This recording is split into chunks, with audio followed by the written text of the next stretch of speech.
শরিয়াতটা মজাকের জিনিস মনে করবেন না। যে ইমাম যদি এই তথ্য দেয় ওই ইমামও জাহান্নামী, যে নিয়েছে সেও জাহান্নামী। আপনি শরিয়াতের বিধানকে অপমান করেছে মানুষের কাছে। হালাল এই অর্থে কিছু না, এই সম্পর্ক হলে হবে জেনা, বাচ্চা হলে হবে অবৈধ সন্তান।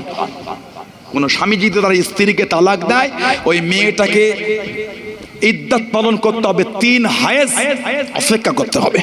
এই 3 হায়েজ এর মধ্যে মেয়েটার অন্য জায়গায় বিয়ের কথা বলাটা হারাম আল্লাহ শরিয়াতে। 3 হায়েজ ইদ্দাত পালন হয়ে গেল, মেয়েটার অন্য জায়গায় বিয়ের কথা হবে। বিয়ে হলো যদি এই দ্বিতীয় স্বামী স্বইচ্ছায় কোনোদিন ছেড়ে দেয়। প্রথম স্বামী বলতে পারবে না 5,000 টাকা দিচ্ছি রাতটুকু রেখে ছেড়ে দিবি, হারাম শরিয়াতে।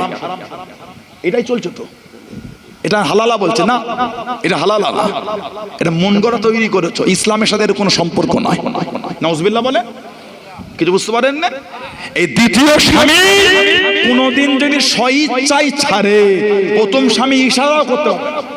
যদি ছাড়ে ওই মেয়েটাকে আবার 3 হায়েজ ইদ্দাত পালন করতে হবে।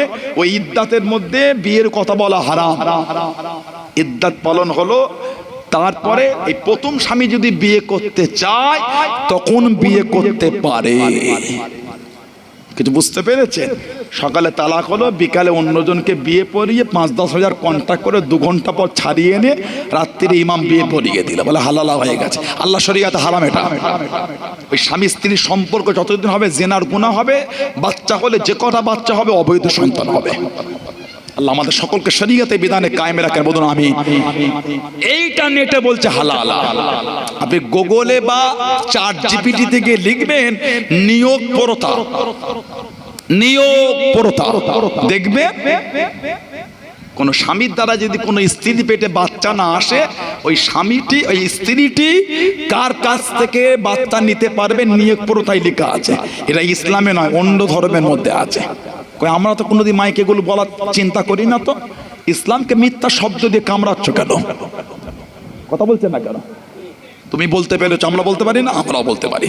ওলামা কোনো বলতে পারে না, আমরাও বলতে পারি। লাভ কি হবে? কিছুই হবে না,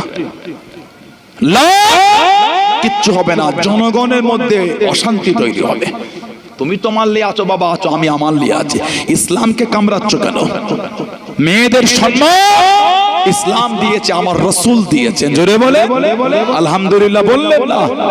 উসমান ইবনে তালহা, ওনার হাতে আল্লাহ রাসূল কাবা শরীফের চাবি তুলে বললেন, কিয়ামত পর্যন্ত এই চাবি আল্লাহ তোমার খানদানের হাতে আল্লাহ রেখে দেবেন। জোরে বলে আমার ভাইয়েরা, বাপজানেরা, ছেলেরা, যুবকেরা, মুরব্বীরা, ইতিহাস কোনোদিন ভুলতে নাই, ইতিহাস মনে রাখতে হয়, না হলে ঐতিহ্য বিলীন হয়ে যাবে।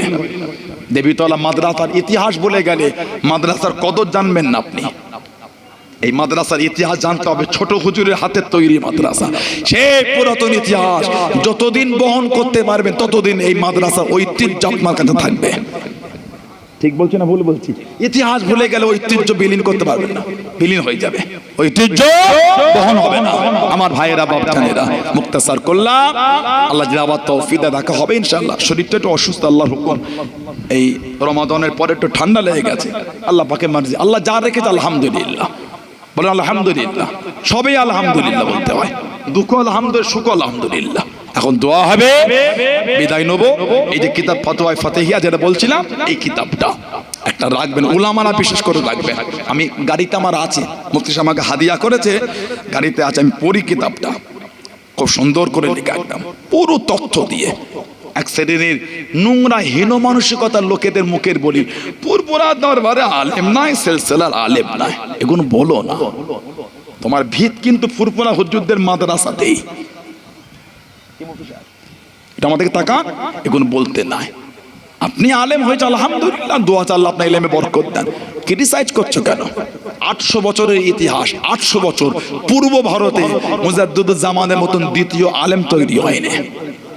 যেটা বলবেন না, 800 বছরের ইতিহাস, পূর্ব ভারতে দাদা হুজুরের মতন দ্বিতীয় আলেম তৈরি হয়নি। আল্লাহ আমাদের কবুল করেন, আল্লাহ এই সিলসিলা বিধানে কায়েম রাখে, বলুন আমিন। আসে সবাই একটু আল্লাহ পাকের সামনে দাঁড়িয়ে হুজুরের মুহাব্বতের সালামের তোহফা জানায়। সবাই একটু দাঁড়ান, সালাম পড়ে নবী।